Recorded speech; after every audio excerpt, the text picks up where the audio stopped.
Hello people of the internet. You probably clicked this video because you're wondering what the difference is between AP and dual enrollment, or I know other states call them dual credit, but I'm from Florida, so in Florida we say dual enrollment, and that's what I'll be referencing it as. So both AP and dual enrollment are like classes offered in high school, and they both, if you decide to take them, they both end up being able to transfer as college credit. Now I'm going to be talking about some of the differences and some things I wish I knew back when I was in high school. I am currently 19 years old and a sophomore at a college in Florida. So I'm going to go ahead and read off some of my notes that I have here. So AP, also known as advanced placement, it allows like students, if I'm not wrong, it allows like for example me, I would get A's, so it would bump up my GPA. So instead of it being read as just on a 1 through 4, it would be like an A would be 5 points instead of 4 points. So for example, it allows students to get like a higher GPA, so you can get above a 4.0. It also looks better for schools, to be honest. That's why my school pushed it a lot, because it allowed them more funding, if I'm not wrong, or something like that. Also with AP, a really cool thing about it is if you decide to go to college or university out of state. So let's say I decided to go from Florida to North Carolina or to Georgia. If I took AP classes and I passed AP classes, then I would be able to transfer my AP credits to whatever college or university I wish. Of course, some universities and some colleges require certain scores to be reached on your AP exam. So for example, on an AP exam, it's literally an exam that's about, depending on the class, anywhere from 1 to about 3 hours, of course, depending on the class. So most of the time, colleges and university require at least a 3, 4, or 5 in order for you to get that college credit. Now, if you take this exam, because the entire semester, you're in high school, the entire semester is focused on, or the entire school year, sorry, the entire school year is focused on passing this one exam in order for you to then go ahead and get the college credit. So that's one thing that can be a pro and can be a con about AP if you're really good at test taking and memorizing, and overall just a great test taker, then do AP. And if you want to go, of course, out of state, then do AP. But advanced placement. But a lot of universities, depending on how high of a score you got on your AP exam, sometimes they don't take 3s. Sometimes they do. Of course, it depends on the university and what they look for. I think when I was looking back for like universities and colleges to attend, a majority of the universities, for example, for AP Bio, they require, I think, a 4 or a 5 for you to be able to receive the biology credit at the university level.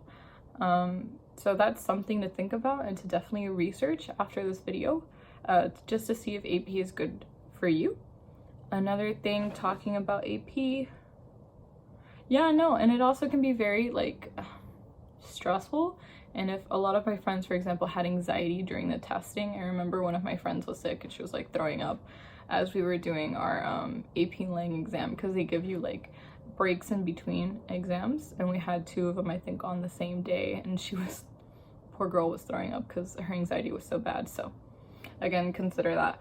Now, talking about dual enrollment classes or dual credit or whatever you guys call them in whatever state you guys are in, the cool thing about this is you're basically filling in your time slots of your schedule, and it'll say like ENC 1101 or ENC 1102, and those are like college classes.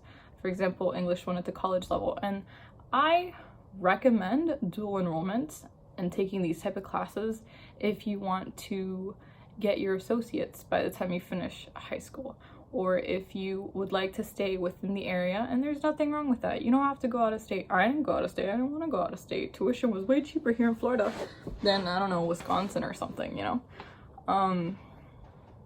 So another thing too with dual enrollment is like when you're a college student, it allows you the opportunity to get the same knowledge at an earlier pace. So I prefer, like, now that I'm a college student and I see like some of my friends in some of my college classes are dual enrolling, and it makes me so happy because I feel like the older sister.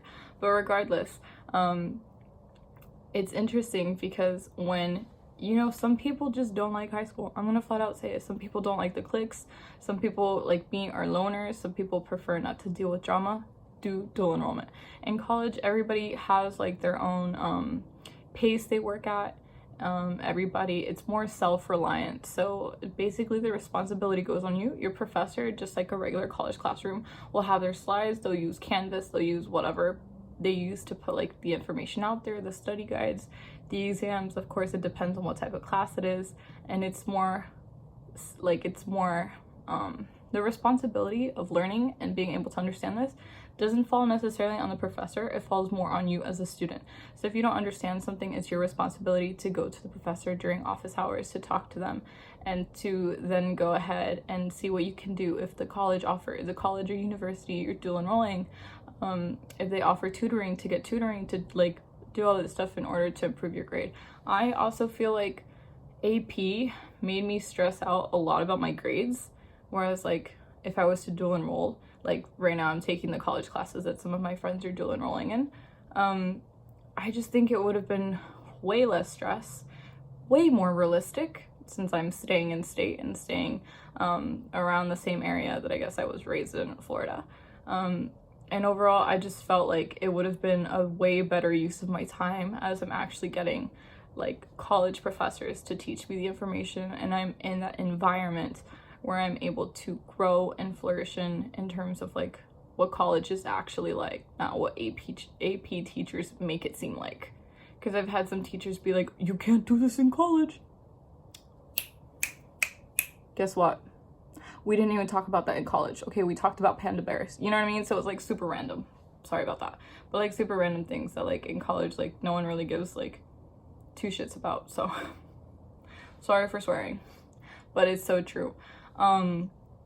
So with the dual enrollment, the way it's graded, it's when you start it, because it's actual college, the grades you get in your English class or your stats class or like whatever classes you're taking at the college will go on both your high school transcript and your college transcript.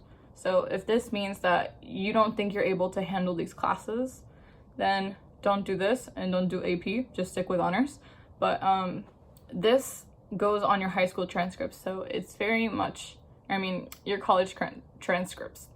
So it's very much like, it might seem intimidating, but to be honest, as long as you keep up with it, again, you get the help and all that stuff you need. If you're struggling with the class, there are a lot of options. You can always withdraw too. So that's the cool thing about this, is like, if you don't think you are doing well, you can always withdraw from a class because it's college and they allow that.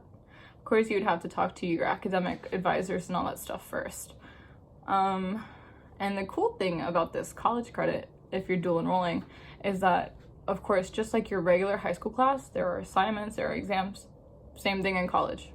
So the cool thing about this compared to AP, the entire year, they're prepping you. You have to study. You're doing practice exams of one exam that basically determines your future, that determines if you're good enough to receive this college credit. Whereas dual enrollment, you just do the class. And if you pass with a C, because C's get degrees, my dudes, a C, then you get the college credit. Of course, like, if you want a high GPA, then, get an A. Do the best you can do. But that's the cool thing about dual enrollment, is that not everything weighs on one exam.